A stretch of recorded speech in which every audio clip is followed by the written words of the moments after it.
and bold. Long live his fame, and long live his glory, and long may his story be told.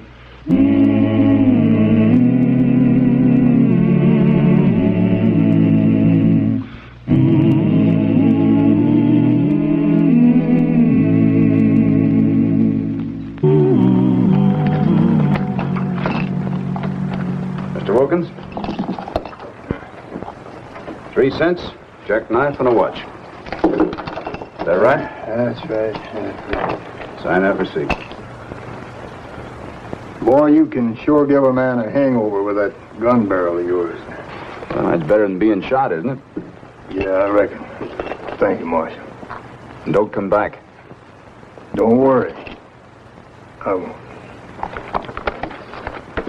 Mr. James, you got 1, 2, 3, 4, 5, 6, and a dime. Rabbit's foot and a comb. Sign it.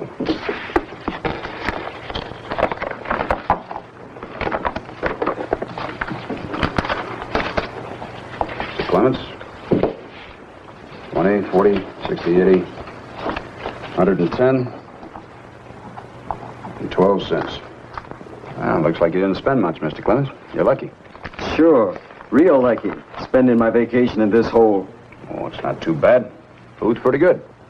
Listen to me, Earp. You made a monkey out of me, and I'll be back. And I'm not coming alone, either. My brothers will be with me, and you'll wish you'd never seen me. Clements, you made a monkey out of yourself. You didn't check your guns, and you had plenty of time to do it. Now, as for your brothers, I took care of Mannon, and I'll be very happy to meet the rest of them. I'll tell them. Yeah, you do that. Now, here's your gun. But I don't want you to load it or put it on until you get in the outskirts of town. You're throwing me out of town, huh? That's right. When you cool off, you can come back in town if you want to. But remember to check that. Come here. Sign your receipt. Like I said, I'll be back. I'll be here. Clements. You slam that door and I'll throw you back in the cell.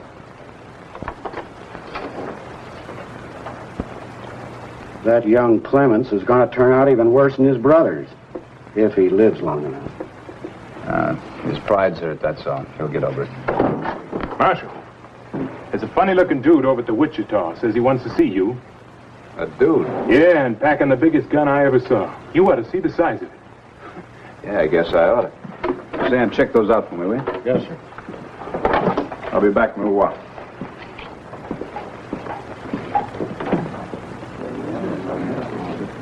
So Earp came from Ellsworth to Wichita several months ago, huh? Yep. Well, why'd he leave Ellsworth? They run him out? Yep. I insulted him, so he left. He's very sensitive. Now, never mind the sarcasm. I just want the facts, Doctor. I want to know everything there is to know about Wyatt Earp. Well, now what's the matter? Nothing.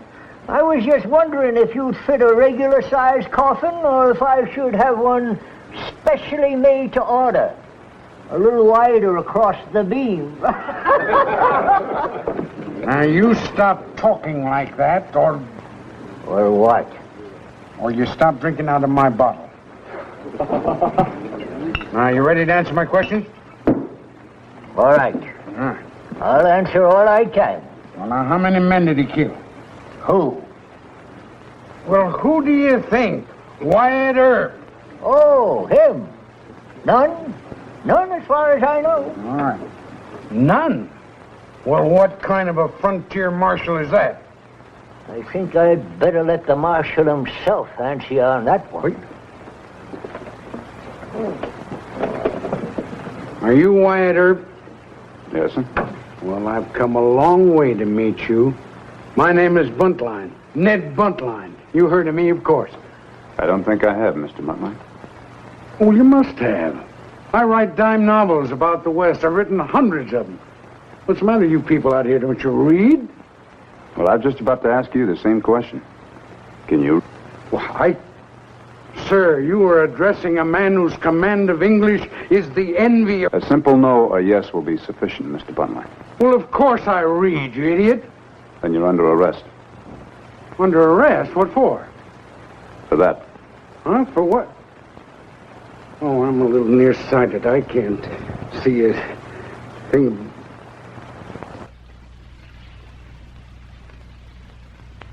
Oh. I beg your pardon, Marshal. If you don't mind. This isn't loaded. Well, the law makes no distinction between loaded and unloaded guns, Mr. Buntline. It isn't even mine. Just read the inscription on it.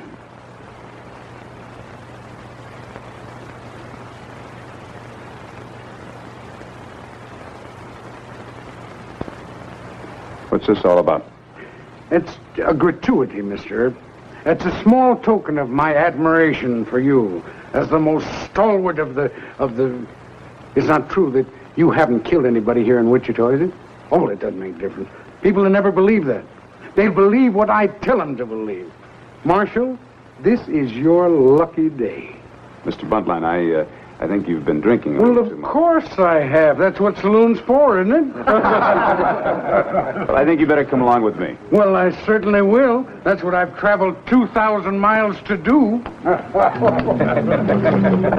Mr. Earp, you are one of the... I've undergone a great many inconveniences to make this trip. I left my favorite razor back in Boston. I forgot it. And now I can't shave until I get back home. Why not? Because I'm sensitive. Oh.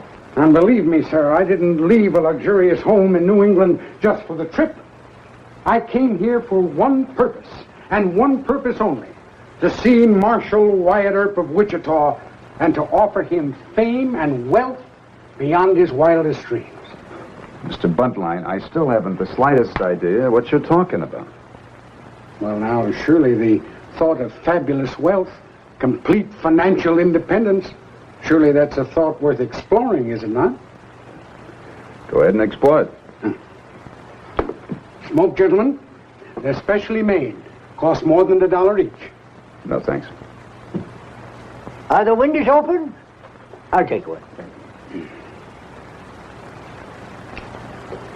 Mr. Earp, have you ever heard of a man named William F. Cody? Buffalo Bill? Sure. Do you know who made Buffalo Bill? Do you know who changed him from a nondescript, practically penniless hunter into an international figure of fame? No. Do you know... You know this isn't a bad cigar? Thank you. Do you know who made Buffalo Bill the idol of every female in America? Do you know who enabled him to earn 50,000 American dollars in less than 1 year's time? Know who? Me, Ned Buntline. It figures. And I can do the same thing for you. Now think of it. Your name up on the banners just like Buffalo Bill's. Ned Buntline presents his Wild West show, featuring in person Wyatt Earp, the great frontier marshal. How does that sound to you? It sounds ridiculous. What? Well, maybe I haven't made myself clear. All you'd have to do would be to... All I'd have to do is stand up on a stage and make a fool of myself, get all dressed up in fancy clothes, and smile at 1,000 staring faces.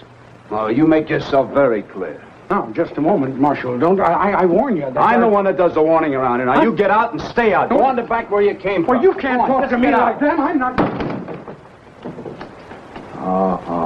Wyatt. You took the fella too serious.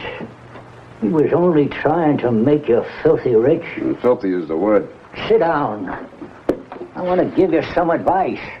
Oh, I know you never listen to any of it. But will you please sit down now? Please listen to me. All right. Wyatt, each man has to decide what he will do or won't do for money. But I hated to see you passing judgment on Buntline. I didn't do that. A plain no is enough. Instead, you throw him out. That's passing judgment. I I guess I did lose my temper. Buntline can claim respect on a good many counts. I'd say offhand that he's made about 1 million children happy.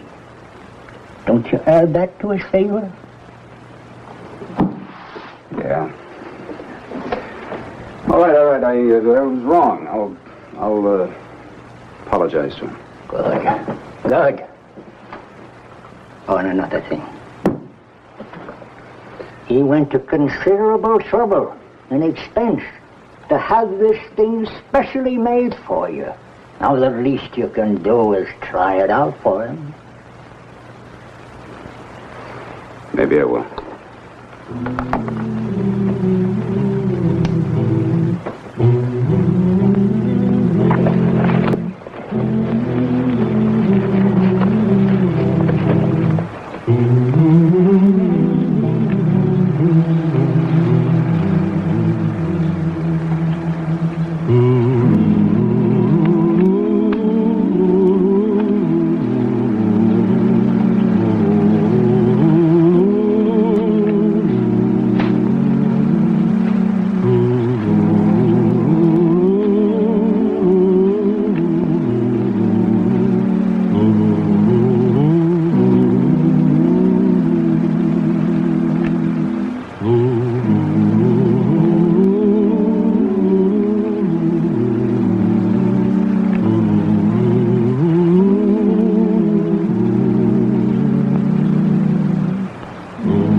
Look at that. I wonder what it is.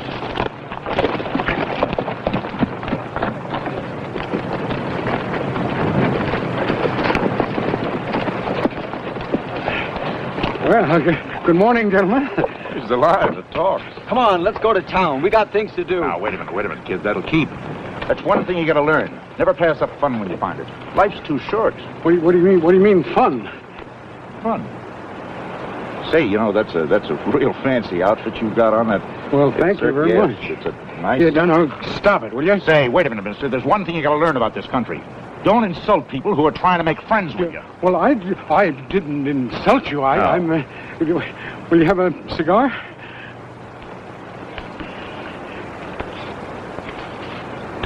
Well, you're a dude smuggler, huh? You're in trouble. Oh, I'm no. Hey, now, cut it out, you men, will you? Now, I warn you, you'll regret it. You don't say. Yes, I do say. I don't think the marshal would like to see his friends mistreated. The marshal, huh? You friend of the marshal? Wyatt? Yeah. Well, I should say I am. He's practically a partner of mine. Now, I tell you, let's just forget this, and I won't say anything. I've got a sense of humor. Well, it's a good thing you have. Yeah, you're going to need it where you're going. You're coming with us. Oh, no, I'm not. Shut up. You're coming with us. Oh, I guess I am.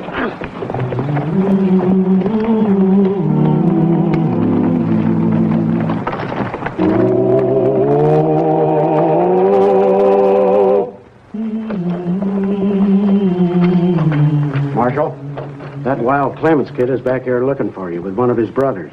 Oh, they checked their guns? No. Where are they? Sitting on their horses right up the street. And listen, Marshal, you know that noisy tenderfoot that was here yesterday? Buntline? Yeah? Well, he's with him. You sure? Positive.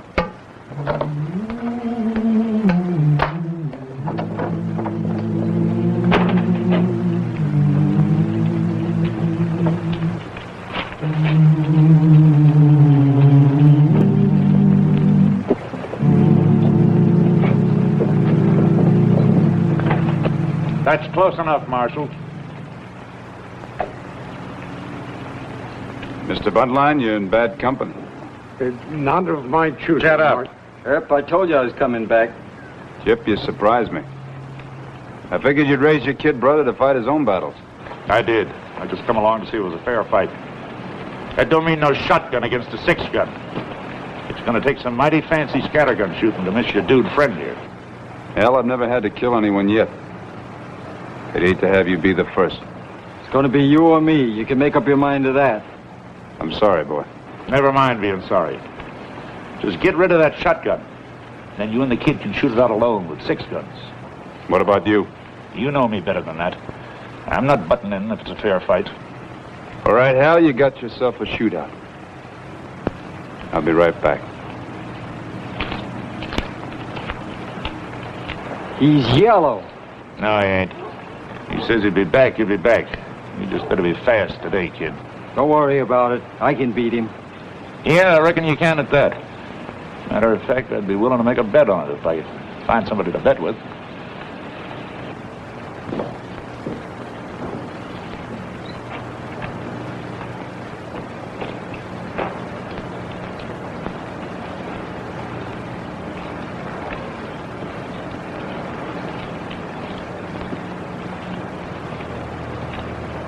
You stay here.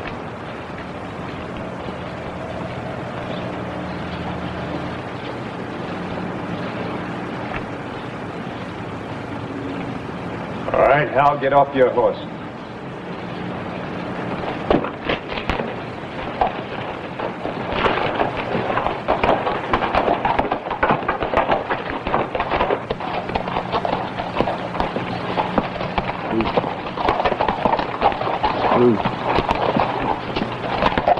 You said something about a wager, Mr. Clemens. I'd like to bet $100 on the marshal. You get yourself a bet.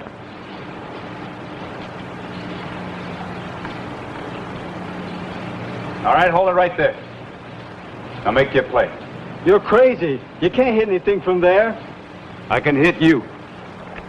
Now draw.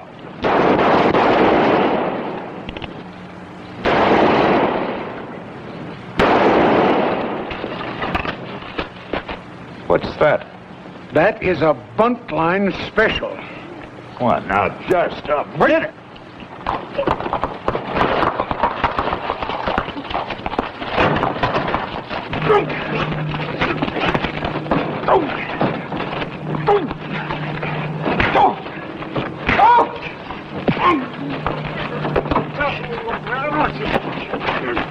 Sam, come on over here and break that up.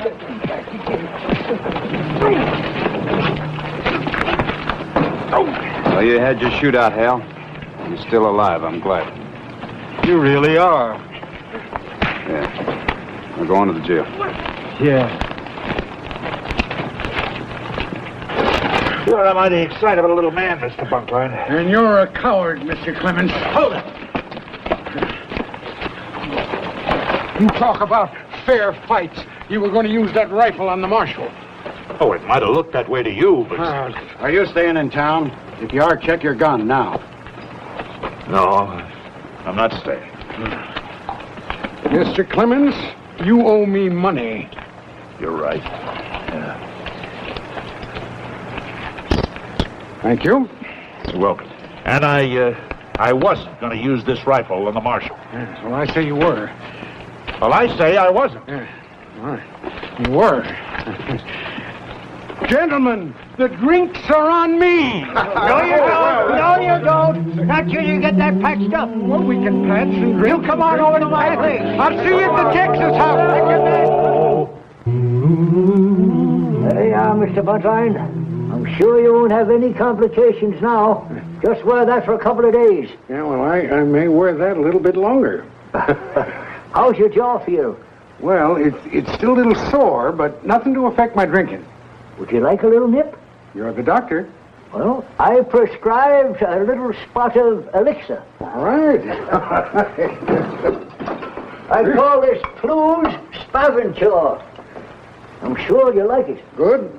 It'll take the wrinkles out of your jaw and out of your head. Hold her now. There we go. A little toast. Huh? To your health, Mr. Buntline. And to your courage. Oh, Doc, well, thank you, Doctor. Thank you very much. If I was a drinking man, I'd join the doc in that toast. Well, that's very kind of you to say that, Marshal. So you like the special, huh? Yes, sir, I sure do. It's a fine weapon. Good, good. Sit down, Marshal.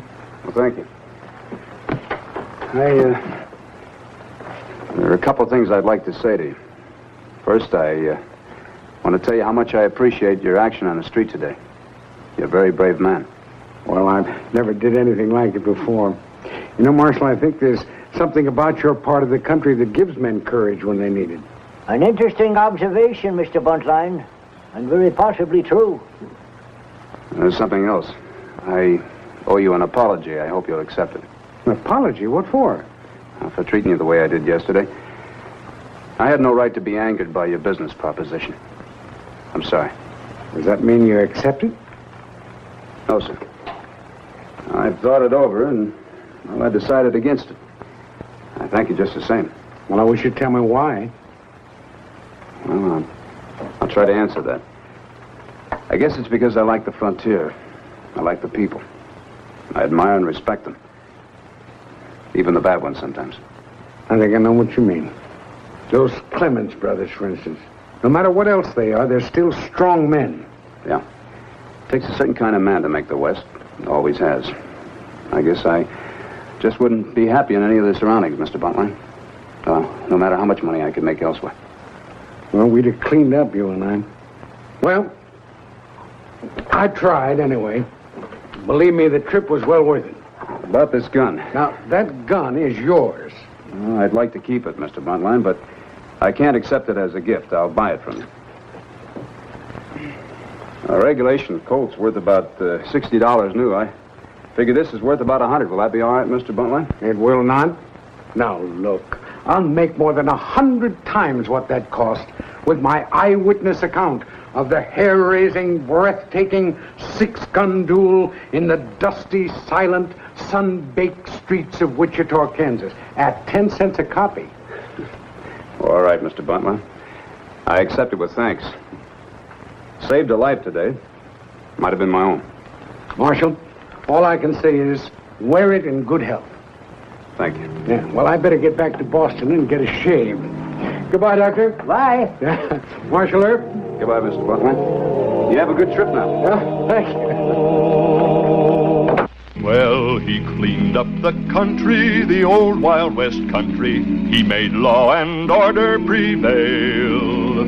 And none can deny it, the legend of Wyatt forever will live on the trail. Oh, Wyatt Earp, Wyatt